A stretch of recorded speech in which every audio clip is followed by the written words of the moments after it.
Assalamualaikum warahmatullahi wabarakatuh. Salam dan bahagia Bapak Ibu guru hebat.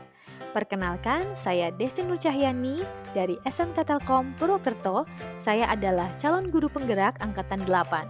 Pada video kali ini, saya akan menjelaskan terkait koneksi antar materi pada modul 2.1 mengenai pembelajaran berdiferensiasi. Apa itu pembelajaran berdiferensiasi? Pembelajaran berdiferensiasi bisa dimaknai sebagai usaha guru dalam menyesuaikan proses pembelajaran di kelas untuk memenuhi kebutuhan belajar individu murid. Setiap anak adalah unik. Mereka memiliki kelebihan dan kekurangannya masing-masing. Pembelajaran berdiferensiasi merupakan pembelajaran yang dikembangkan untuk merespon kebutuhan murid dalam belajar yang bisa berbeda-beda. Kebutuhan murid yang berbeda-beda meliputi kesiapan belajar, minat, potensi, atau gaya belajarnya, pola pikir, kebiasaan, kemampuan berliterasi pasti berbeda. Disinilah diperlukan usaha guru untuk memenuhi kebutuhan murid yang berbeda-beda agar murid merasa nyaman belajar dan tujuan pembelajaran tercapai. Kemudian, bagaimana cara seorang guru melakukan pembelajaran berdiferensiasi di kelas? Yang pertama, guru harus memahami tujuan pembelajaran. Yang kedua, mengetahui dan merespon kebutuhan belajar murid. Yang ketiga, guru harus menciptakan lingkungan belajar yang menyenangkan untuk belajar murid. Yang keempat, melakukan manajemen kelas yang efektif. Dan yang kelima, melakukan penilaian yang berkelanjutan.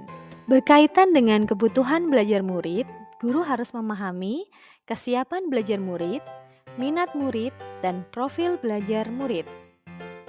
Kesiapan belajar murid mengharuskan guru untuk menilai pengetahuan awal dan menentukan apa yang telah murid ketahui dan di mana murid berada.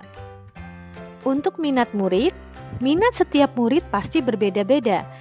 Minat adalah salah satu motivator penting bagi murid untuk terlibat aktif dalam proses pembelajaran.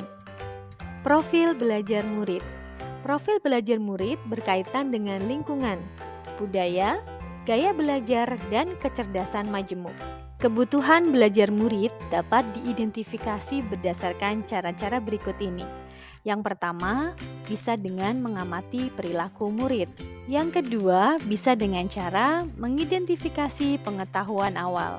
Kemudian yang ketiga, bisa dengan cara mereview dan melakukan refleksi terhadap praktik pengajaran yang sudah kita lakukan. Kemudian, bisa dengan cara berbicara dengan wali kelas atau guru sebelumnya, membaca rapot murid di kelas sebelumnya, dan yang terakhir bisa dengan menggunakan berbagai penilaian formatif dan diagnostik.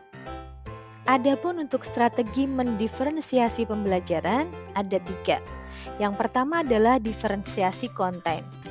Diferensiasi konten berkaitan dengan perbedaan konten materi yang diajarkan kepada murid sebagai tanggapan dari kesiapan belajar murid, minat, atau profil belajarnya, atau bahkan bisa kombinasi dari ketiga. Yang kedua adalah diferensiasi proses, berkaitan dengan perbedaan proses pembelajaran dengan menyediakan kegiatan berjenjang.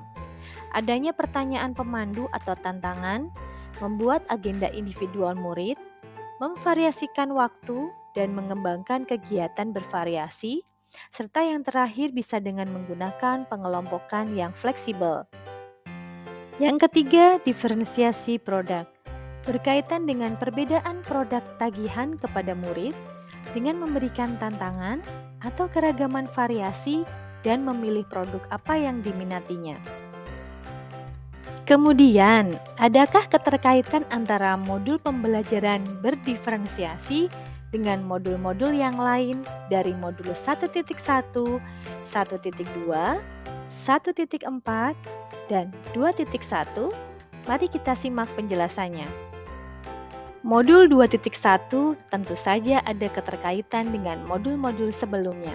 Keterkaitan modul 1.1 dan 2.1. Untuk dapat melakukan pembelajaran berdiferensiasi, Maka guru harus berusaha memenuhi kebutuhan belajar anak sesuai dengan kodrat alam dan kodrat zaman berdasarkan filosofi Ki Hajar Dewantoro. Kemudian keterkaitan modul 1.2 dan 2.1. Dalam melakukan pembelajaran berdiferensiasi, pastilah seorang guru penggerak harus berpihak pada murid, reflektif, mandiri, kolaboratif, dan inovatif untuk menciptakan pembelajaran-pembelajaran berdiferensiasi agar dapat memenuhi kebutuhan murid. Dengan demikian, seorang guru penggerak dapat mewujudkan kepemimpinan murid dengan menuntun murid merdeka belajar. Hal ini sesuai dengan nilai dan peran guru penggerak. Kemudian untuk modul 1.3 dan 2.1, pembelajaran berdiferensiasi dapat menjadi salah satu strategi untuk mewujudkan visi guru penggerak yang berpihak pada murid. Yang terakhir, keterkaitan modul 1.4 dan 2.1. Dalam pelaksanaan pembelajaran berdiferensiasi antara guru dan murid, harus ada kesepakatan kelas agar proses pembelajaran dapat berjalan dengan baik. Pastinya sesuai dengan nilai-nilai budaya positif yang sudah disepakati dan diyakini bersama. Sekian untuk koneksi antar materi modul 2.1 pembelajaran berdiferensiasi. Terima kasih telah menyaksikan video ini sampai akhir. Saya Desin Mucahyani undur diri. Salam guru penggerak, tergerak, bergerak, dan menggerakkan.